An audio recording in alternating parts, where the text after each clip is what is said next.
Hello, नमस्कार सर्वांना. सर्वप्रथम श्री स्वामी समर्थ.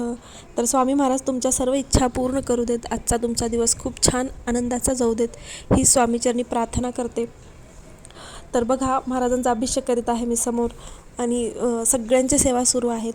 माझीसुद्धा सुरू आहे आणि तुम्हीसुद्धा करतच असाल नक्कीच. सगळेच जण करतात.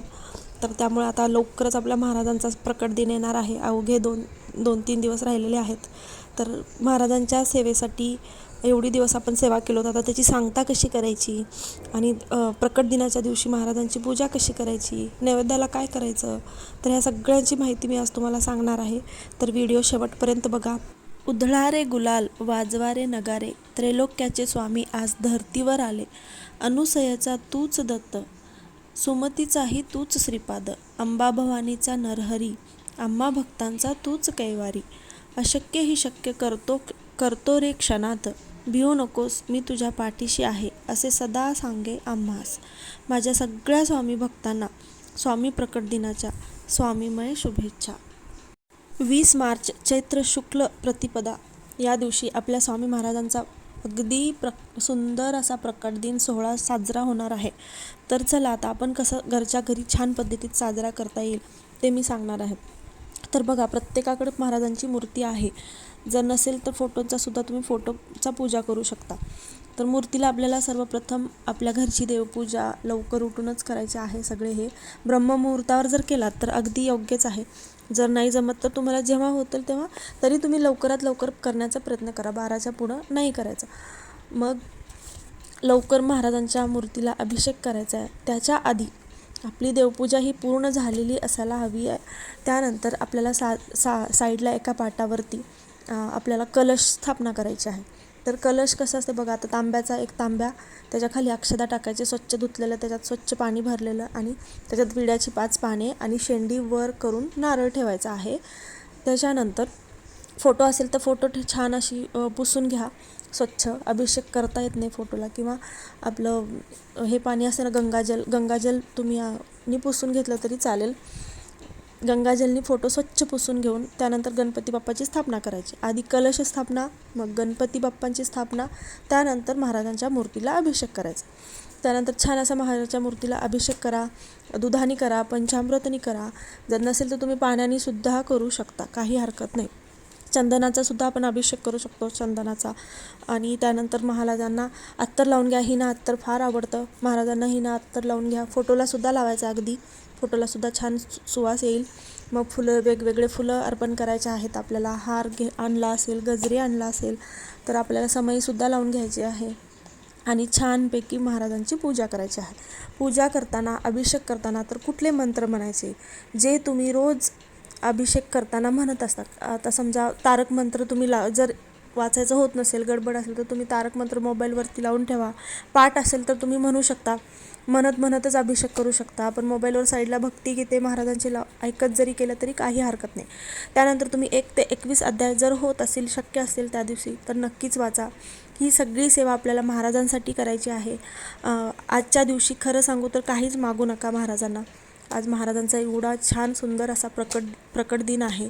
तर सगळी ही जे काही सेवा करणार आहे ना, तर महाराजांसाठीच करा. महाराज कधीच कमी पडू देणार नाहीत. कधी तर निरपेक्ष भावनेने सुद्धा आपण देवापुढं जायला हवं. तर बघा, आता पूजेचं सर्व आम्ही सांगितलेच आहे. तर आता महाराजांसाठी नैवेद्य काय बनवायचं, तर नैवेद्यासाठी महाराजांना बेसनचे लाडू बनवू शकता, शेवयाची खीर, शिरा, जे काही गोडधोड तुम्हाला साजरं संगीत असं बनवता येईल ते तुम्ही बनवू शकता. सगळ्यात आवडते महाराजांना प्रिय म्हणजे बेसनचे लाडू आहेत. शक्य असेल तर नक्कीच बनवा. नसेल शक्य तर तुम्ही रोजचं जे काही जेवण, पोळी भाजी, वरण भात, चपाती आणि शिरा असंही बनवू शकता. वेगळं असं काहीच करण्याची गरज नाही आहे. त्याचबरोबर कोशिंबीर, फळे, घरात फळं तर असतीलच आता प्रत्येकाच्या. फळंसुद्धा तुम्ही वाटीत एका ठेवू शकता महाराजांच्या समोर. साजरं संगीत असं आपण जेवणाला बनवतोच आहे रोजच्या रोजच. तर महाराजांसाठी सुद्धा आज तर इतका छान खास दिवस आहे, तर नक्कीच तुम्ही शक्य असेल तर बनवू शकतात. त्यानंतर बघा, सगळे 1 ते 21 अध्याय जर तुम्हाला शक्य असतील तर वाचा, नैवेद्य अर्पण करा. महाराजांची जितकी सेवा करता येईल तितकी त्या दिवशी तुम्ही निरपेक्ष भावनेने नक्कीच करा. त्याचबरोबर जर तुम्हाला शक्य असेल तर तुम्ही केंद्रात सुद्धा जाऊ शकता. जवळच्या केंद्रात सकाळी 10ची आरती असते. 10 ते 10:30 आणि दुपारी 12ची आरती असते, त्यानंतर संध्याकाळी 6ची आरती असते, मग रात्री 10ची, अशा 4 आरत्या असतात. तर तुम्ही एका तरी आरतीला हजर राहा महाराजांच्या. तुम्हालाच तुमच्या मनालाच खूप छान वाटेल, अगदी प्रसन्न निरपेक्ष भावनेने जेव्हा आपण एक करतो ना, तर ते खूप मनाला भावतं आणि छान वाटतं. तर तुम्हाला जर जायचं असेल तर नक्कीच जाऊ शकता. त्याचबरोबर तुम्ही जर अक्कलकोटच्या जवळ असाल तर शक्य असेल तर तुम्ही अक्कलकोटला नक्कीच जाऊन या. असं तर प्रत्येकाचं भाग्य नसतं की प्रकट दिनाच्या दिवशी अक्कलकोटला जाणं खूप मोठं भाग्याचा दिवस आहे तो. जायला जमेल प्रत्येकाला, पण शक्य असेल जर तुम्ही जवळ असाल तर नक्कीच जा, महाराजांचे दर्शन घ्या. आणि तिथं काय तुम्हाला सेवा करता येत असेल तर तुम्ही ते सुद्धा नक्कीच करा, कारण तिथं तुम्ही प्रसाद वाटप करू शकता. गोरगरिबांना कपडे किंवा जे शक्य असेल तुमच्याकडनं ते तुम्ही देऊ शकतात. त्याचबरोबर आता तर उन्हाळा चालू आहे, बरेच जणांना पाण्याची थंड पिण्याची गरज असते, तर तुम्ही तिथं पाणी वाटपसुद्धा करू शकता, प्रसाद वाटप करू शकता. जे काही तुम्हाला तिथे जाऊन सेवा करता येतील ते तुम्ही करू शकता. त्याचबरोबर एवढं तर झालेलं आहे. आता बघा, उपास करायचा का, बऱ्याच जणांचा प्रश्न असतो. तर आपल्या मनावर आहे, आपल्याला जर काही प्रॉब्लेम नसेल, गोळ्या औषध चालू असेल तर तुम्ही नक्कीच उपवास करू शकता महाराजांसाठी. उपवास करा, दिवसभरचा करा, संध्याकाळी जेवण करा, किंवा मग महाराजांच्या मठात किंवा केंद्रात जाऊन आल्यानंतर तुम्ही उपवास सोडू शकता. ते आपल्यावर डिपेंड आहे, म्हणजे तुम्हाला कसं करायचं तसं. एक टाईम जेवणसुद्धा करू शकता, पूर्ण उपवाससुद्धा करू शकता. जितकं काही करता येईल तितकं तुम्ही त्या दिवशी करू शकता. असं काहीच नाही की उपवासच केलं पाहिजे.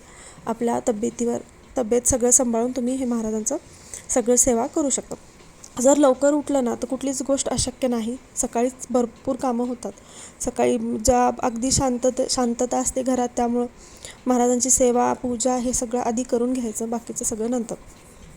दिवस आता खूप मोठा आहे, भरपूर वेळ आहे आपल्याला, नक्कीच करू शकतो. अनुभव आहे म्हणून सांगते, माझ्या स्वामीजवळ केलेली प्रार्थना ही कधीच वाया जात नाही. ती लगेच फळ देईल असंही नाही, पण योग्य वेळी उत्तर नक्कीच मिळतं.